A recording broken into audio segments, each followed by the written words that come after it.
Sawadika, bonjour à tous, bienvenue dans une nouvelle vidéo sur ma chaîne Kathleen à Phuket. Depuis quelques temps, je vois passer pas mal de vidéos sur YouTube avec des titres très accrocheurs comme « C'est la fin du tourisme pour la Thaïlande en 2025 »,« Les touristes boudent la Thaïlande cette année »,« Chute exceptionnelle du tourisme en Thaïlande », bref, que des titres qui font un peu peur. Et alors, qu'en est-il vraiment du tourisme en Thaïlande? On va voir tout ça en détail dans la vidéo de la semaine. C'est parti! C'est vrai que l'on traverse cette année, donc en 2025, une basse saison particulièrement creuse.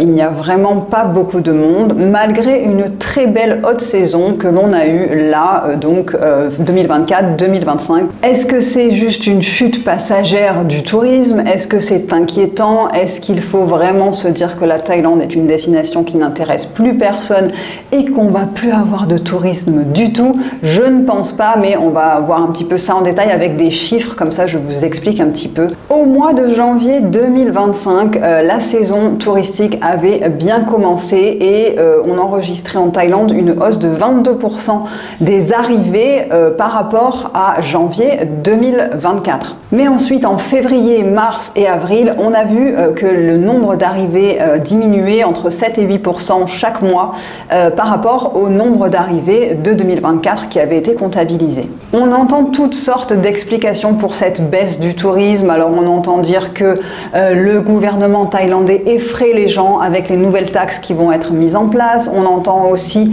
que les visas sont compliqués à avoir et donc certaines personnes rechignent à venir en Thaïlande parce qu'au niveau administratif c'est trop compliqué et qu'il y a plein de changements et qu'on ne sait jamais trop à quelle information se fier. Mais si on prend un petit peu de recul, est-ce que c'est vraiment la fin du tourisme en Thaïlande? Franchement, non, je pense que ce n'est pas près d'arriver. Déjà, on a une grosse différence en Thaïlande entre la haute saison et la basse saison. Là, nous sommes au mois de juin 2025 quand je tourne cette vidéo et nous sommes donc en plein cœur de la basse saison. C'est normal qu'il y ait beaucoup moins de monde. On a une température qui sont chaudes, étouffantes, beaucoup de pluie. On a eu un mois de mai particulièrement pluvieux en plus à Phuket. C'est tout à fait normal. La mer n'est pas agréable, on ne peut pas vraiment se baigner. Il y a des morts par noyade assez régulièrement parce que la mer est déchaînée.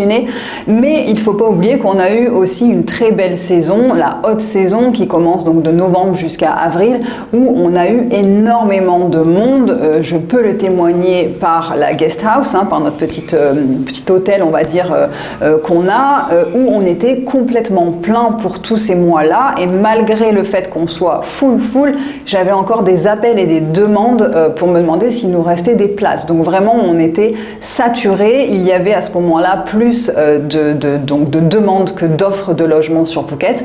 Et là, tout d'un coup, on sent une chute assez impressionnante. On le sent nous aussi au niveau du tourisme à la guest house, puisque ça a vraiment diminué. On a baissé nos prix, nous, entre la haute saison et la basse saison. On fait en gros x3 au niveau des prix et on voit que même au niveau des plus bas, on ne remplit pas, on n'est pas à 100% du taux de remplissage du tout. On a assez de quoi vivre, mais le but quand on vit dans des endroits touristiques comme ça, c'est de faire son argent pendant la haute saison pour pouvoir survivre les mois où on a beaucoup moins d'argent qui rentre. Les gens oublient qu'en haute saison, on était débordé, que les routes étaient saturées, qu'il y avait du monde à tous les restaurants, tous les bars, tout était plein, tout fait le plein au fait pendant la haute saison.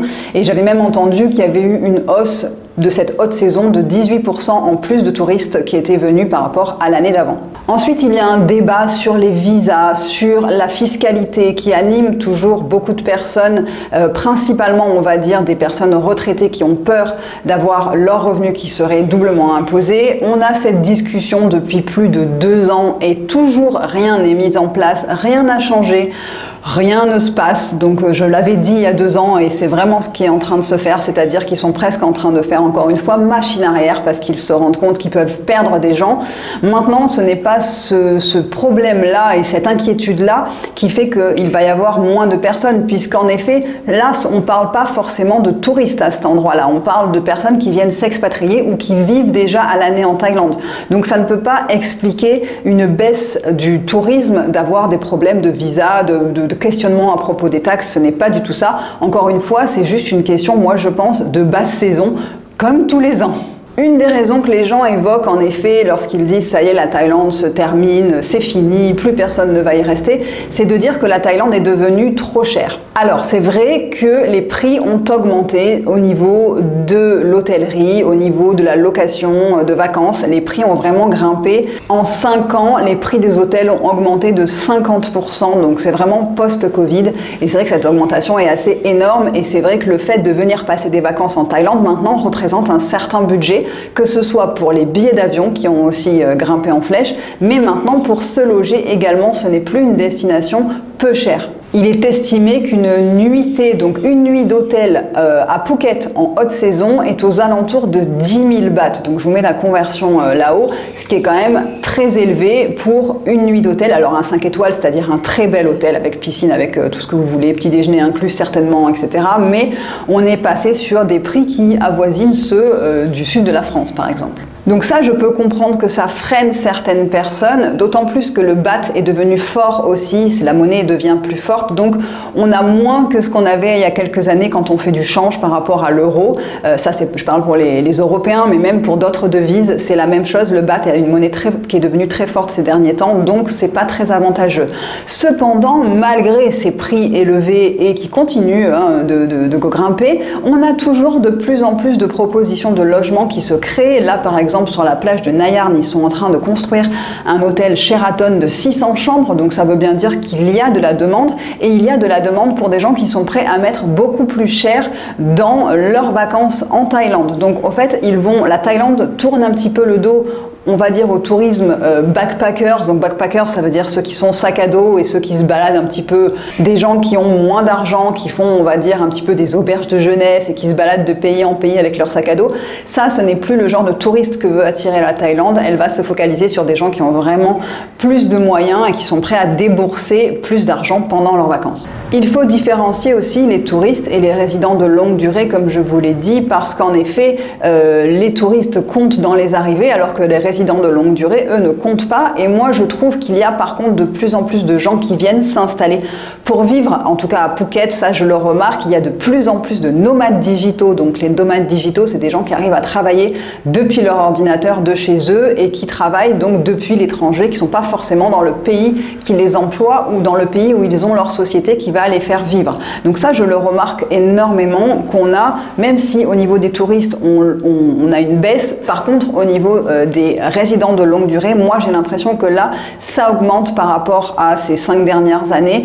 Ça, j'ai l'impression qu'on le voit vraiment, et ça, encore une fois, c'est quelque chose que je ressens à la guest house parce que j'ai de plus en plus de gens qui travaillent en ligne et qui me demandent à rester sur de la longue durée. Alors moi, c'est pas forcément intéressant puisque je suis sur de la courte durée et c'est comme ça qu'on arrive à gagner plus d'argent que sur de la longue durée. Mais voilà, je vois que j'ai de plus en plus de demandes de gens qui veulent rester 6 mois parce qu'ils prennent le visa DTV qui a eu un engouement exceptionnel, et donc les gens ont 6 mois de visa et cherchent un logement pour 6 mois pour travailler en ayant de l'argent qui rentre tous les mois. Et ça, c'est quelque chose qu'on voit se développer vraiment rapidement ces dernières années, et vraiment cette dernière année là. On va parler des Chinois parce que c'est ça qui fait en gros que les chiffres d'arrivée touristique ont baissé en Thaïlande.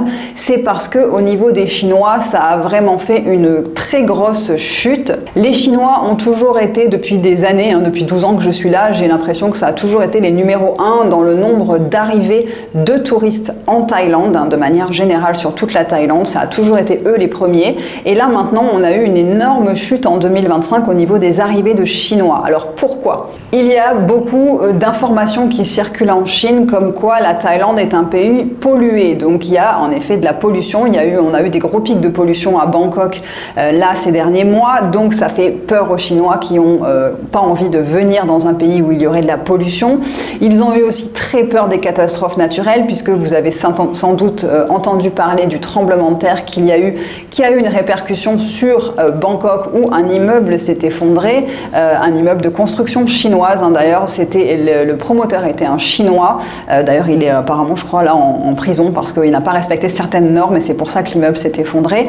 Mais du coup ça a beaucoup parlé en Chine, énormément de Chinois ont annulé leur séjour qui était prévu en Thaïlande. En 2019 par exemple, il y a eu 11 millions, plus de 11 millions hein, de touristes chinois qui sont venus en Thaïlande et les estimations pour toute l'année 2025 sont de 4 millions seulement. Donc vous voyez que ça a fait plus que diviser par 2 le nombre de Chinois qui vont venir. Donc c'est ça qui a fait l'énorme différence au niveau du nombre d'arrivées de touristes en Thaïlande. Et c'est vrai que ça c'est quelque chose qu'on ressent particulièrement à Phuket puisque en étant ici depuis 12 ans, je l'ai vraiment vu. On avait avant, ça c'est vraiment avant le Covid, mais vraiment ces dernières années on l'a senti, c'est-à-dire qu'on a toujours vu des énormes bus de Chinois qui se trimballaient à Phuket, qui s'arrêtaient dans les 7-Eleven pour faire leurs courses, où tout d'un coup vous aviez 100 personnes à l'intérieur du 7-Eleven pour acheter à manger, pour manger après dans leur chambre d'hôtel. Ça c'est quelque chose que cette année je n'ai pas vu du tout à Phuket, vraiment pas du tout. D'habitude on les voit tout le temps puisqu'on essaye d'éviter les endroits où ils vont se trouver justement. Il faut savoir que c'est aussi pas forcément une population de touristes qui est appréciée au niveau des Thaïlandais. Ils n'aiment pas trop ce type de tourisme, ils n'aiment pas trop leur manière de se comporter, donc les Thaïs on va dire sont assez contents de ne plus voir de touristes chinois. Quand j'en ai parlé avec une amie thaï, elle m'a dit non mais tant mieux s'ils sont plus là parce qu'ils n'aiment pas forcément leur manière de, comme je dis, de se comporter envers les Thaïlandais. Mais ça c'est vraiment quelque chose qu'on a ressenti et je pense que la raison elle est là, c'est-à-dire que les Chinois voient maintenant la Thaïlande comme un endroit qui n'est pas forcément un endroit de sécurité. Pour voyager en Thaïlande, ils ont peur. Il y a eu aussi, je crois, un youtubeur ou une youtubeuse chinoise qui s'est fait enlever, donc ça a fait les gros titres en Chine. Vraiment, la Thaïlande a une très mauvaise réputation là ces derniers temps en Chine et malheureusement ça affecte énormément le nombre d'arrivées et je pense que là pour 2025 ça va pas s'améliorer. Les Thaïlandais sont un petit peu inquiets au niveau du tourisme, ça c'est vrai, mais je me dis qu'au fait, encore une fois, c'est des choses qui vont peut-être passer sur le temps. C'est comme quand il y a un accident d'avion dans telle compagnie, j'imagine que les ventes de billets d'avion vont baisser. Là c'est pareil, l'image de la Thaïlande n'est pas super, mais je pense que dans quelques années, ça va tout à fait repartir en hausse encore une fois, même si maintenant les pays aux alentours attirent aussi beaucoup les gens, c'est-à-dire qu'au lieu de la Thaïlande, ils vont se diriger vers le Vietnam, vers le Japon, qui devient un peu plus abordable encore une fois au niveau du taux de change. Donc il y a aussi, la Thaïlande doit faire attention je pense parce que les voisins deviennent un petit peu plus attractifs que ce qu'ils ne l'étaient auparavant, surtout au niveau des prix etc. Donc en effet ils risquent de perdre certains touristes qui venaient régulièrement en Thaïlande et qui maintenant vont se tourner vers d'autres pays. Mais bon, je sais que la Thaïlande essaye toujours de faire des choses pour un petit peu rebondir, donc voilà, les choses comme je le dis toujours, vont très vite en Thaïlande, les décisions sont prises très rapidement et les choses sont mises en place très rapidement. Donc en effet, on peut voir certains changements qui vont être mis en place certainement dans les prochains mois pour essayer d'attirer à nouveau les touristes chinois. Je pense, comme je vous l'ai dit auparavant, par contre, que les gens qui souhaitent s'installer en Thaïlande, qui souhaitent rester ici sur du long terme, ça, je pense que vraiment, ça augmente réellement des gens du monde entier. Hein. Je parle là des Français parce que je m'adresse à vous, aux francophones, mais je parle du monde entier parce que si vous regardez sur Google Trends, donc Google Trends, si vous ne connaissez pas, c'est un outil de Google qui permet de voir les mots-clés qui sont recherchés, donc vous pouvez mettre par pays ou alors sur le monde entier, et pour voir sur certains mois ou certaines années, la tendance de recherche, des recherches Google par rapport à certains mots-clés. Et si vous mettez Move to Thailand, donc ça veut dire déménager en Thaïlande en anglais dans une recherche mondiale, vous voyez que sur ces dernières années, vraiment les recherches ont monté, donc ce qui veut dire que les gens augmentent leur recherche Google sur le fait de venir vivre en Thaïlande, donc c'est quelque chose qui intéresse de plus en plus les gens et ça c'est quelque chose qui ne manque pas.